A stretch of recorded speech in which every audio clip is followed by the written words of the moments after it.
Assalamualaikum warahmatullahi wabarakatuh.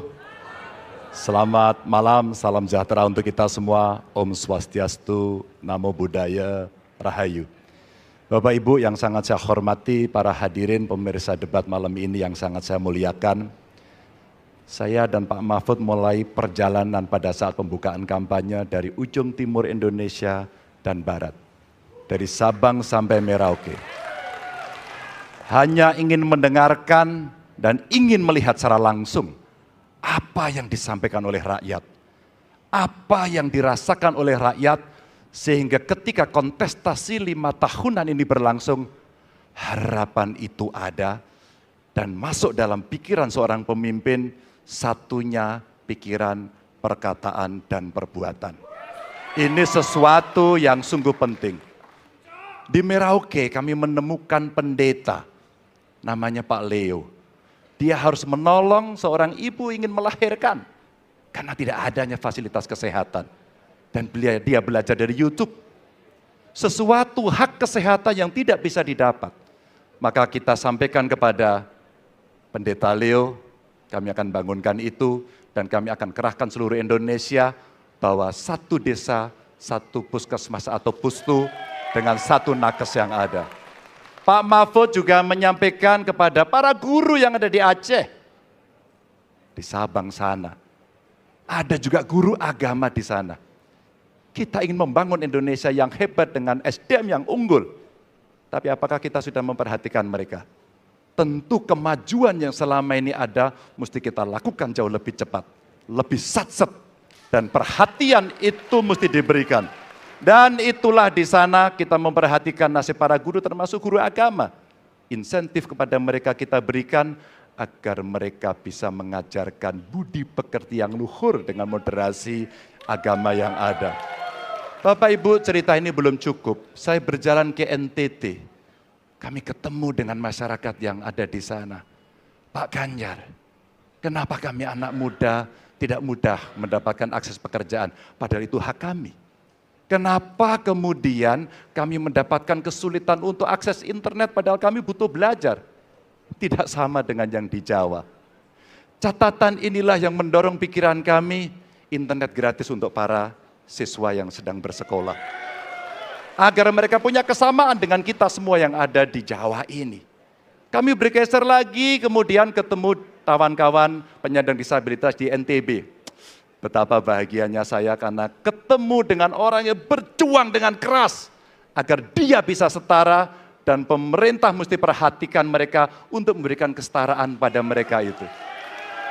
Tapi Bapak Ibu, saya mendengar ketika demokratisasi mesti berjalan dan demokrasi mesti kita jaga bersama, ada Ibu Sinta yang ketika menyampaikan pendapat harus berurusan dengan aparat keamanan. Ada Melki, ketua BEM yang kemudian ibunya harus diperiksa. Maka yang seperti ini harus usai.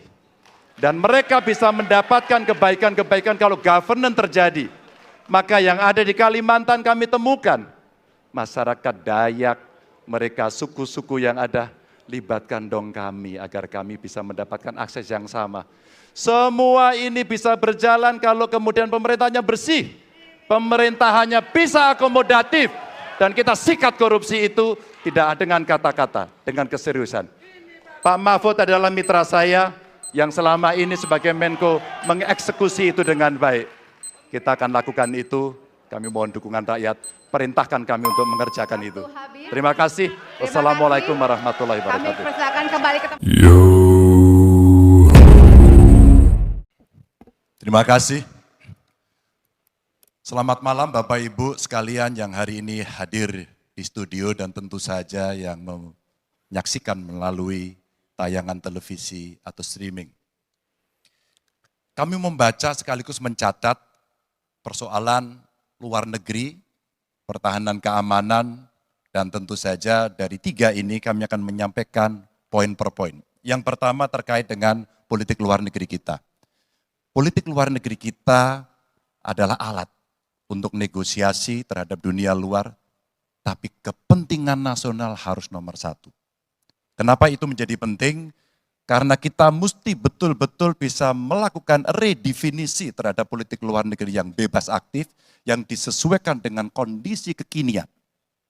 Ini penting karena apa? Karena kita perlu untuk memilih, memilah, dan memprioritaskan yang menjadi kekuatan, keinginan dari bangsa dan negara ini.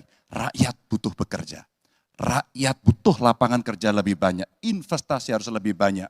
Maka kita mesti memperkuat infrastruktur diplomasi kita, duta besar, para diplomat, dan tentu saja inilah yang mesti kita berikan penugasan-penugasan untuk membereskan persoalan-persoalan kepentingan ekonomi nasional dalam konteks kekinian.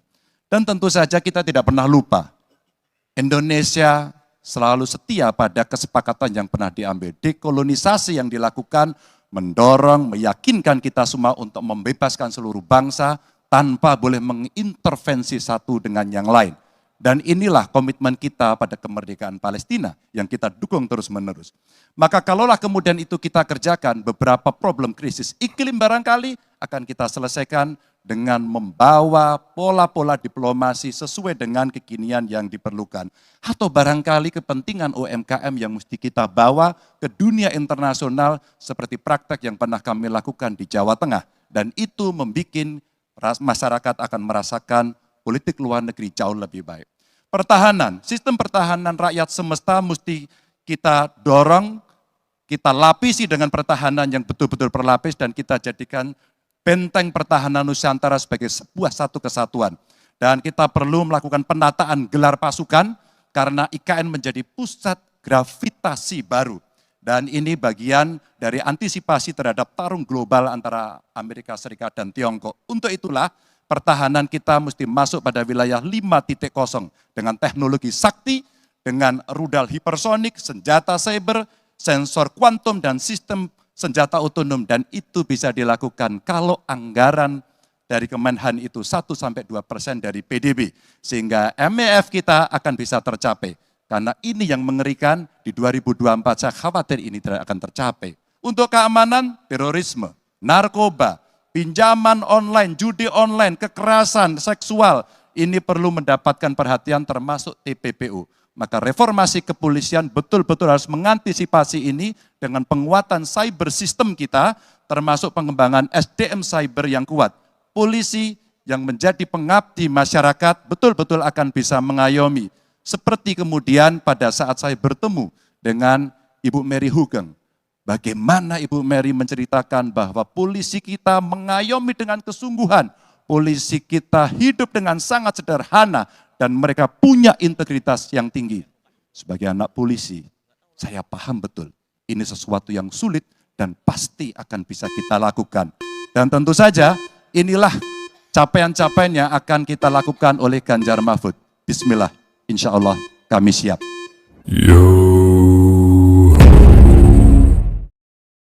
Assalamualaikum warahmatullahi wabarakatuh. Selamat sore, salam sejahtera untuk kita semuanya. Om Swastiastu, Namo Buddhaya, Shalom, Rahayu. Membangun Indonesia yang beradab, kita mulai dari 3 bagian. Kita punya kepribadian dalam kebudayaan dan itu mesti masuk di dalam jiwa insan Indonesia. Dan tentu saja kesehatan menjadi yang pertama. Preventif adalah sesuatu yang paling bagus. Kita olahraga, makan sehat, dan itu akan membantu dalam politik kesehatan kita akan jauh lebih baik. Dan tentu saja akses kesehatan yang diperlukan di setiap desa. Kenapa Ganjar Mahfud membuat 1 desa, 1 vaskes, 1 nakes? Karena kami ingin mereka mendapatkan yang terbaik. Dan kemudian ibu, anak, lansia, disabilitas, masyarakat adat akan mendapatkan peran yang sama di dalam layanan-layanan kesehatan, di mana di daerah-daerah terisolir mereka membutuhkan akses ini dengan sangat bagus. Kalau itu semua sudah baik Bapak Ibu, maka pendidikan dan kebudayaan mesti kita bangun bersama-sama. Akses pendidikan yang baik, lebih inklusi, kemudian kurikulum yang mantap, dan tentu saja fasilitas yang diberikan harus bisa memberikan akses terbaik untuk anak-anak didik kita. Termasuk nasib guru dan dosen. Kalaulah kemudian ini bisa berjalan dengan baik, maka perempuan muda dari Jogja, Mbak Kalis namanya, menyampaikan, Pak Ganjar, perhatikan mereka yang selama ini terpinggirkan. Ada dua yang utama, kelompok perempuan dan yang kedua adalah penyandang disabilitas. Tolong betul agar sekolah makin inklusi dan mereka tidak mendapatkan perlakuan yang diskriminatif. Setelah itulah kemudian baru mereka bekerja. Dan tentu saja keterampilan yang dia dapatkan melalui pendidikan yang baik, ini akan mendorong atau bisa merespon lapangan kerja yang sangat terbuka dan upah buruh yang baik. Sehingga kawan-kawan buruh kemarin bertemu dengan saya, tolong Pak, segera review Undang-Undang Cipta Kerja. Karena ini yang perlu mendapatkan keseimbangan dengan nasib kami. Dan tentu saja pembangunan ini harus berorientasi kepada SDM atau manusia. Budi pekerti yang baik, sopan, toleran, tidak atikang atikung atikuno, sehingga mereka menjadi manusia yang lengkap. Ini bisa berjalan dengan cepat kalau digitalisasi kita lakukan. Infrastruktur teknologi informasinya baik, kemudian tersebar, internetnya bisa cepat, dan mereka akan bisa mendapatkan media yang bagus untuk mengembangkan diri. Tentu saja Bapak Ibu, dalam politik kali ini itu mesti diberikan contoh. Demokrasinya harus lebih baik, demokratisasi berjalan baik, kemudian contoh atau teladan pemimpin yang juga baik, dan tidak ada konflik kepentingan seperti Pak Mahfud contohkan, dia mundur. Agar ini membangun integritas yang baik. Dan tentu saja keresahan yang muncul baik dari Gusmus, Muhammadiyah, Romo Van Magnis, Gunawan Muhammad, dan kampus-kampus mesti menjadi catatan kita bersama. Bahwa kita dalam konteks ber-Indonesia, berbudaya, semua dalam koridor yang baik. Dan tentu saja, kenapa ini mesti kita lakukan Bapak Ibu? Karena itulah suara-suara rakyat yang kami dengarkan oleh Ganjar Mahfud ketika kami ditidur di rumah penduduk, ketika kami mendengarkan mereka, dan mereka membuka seluruh unek-uneknya. Itulah kenapa kami sampaikan, tuanku adalah rakyat, jabatan ini hanyalah mandat. Wassalamualaikum warahmatullahi wabarakatuh.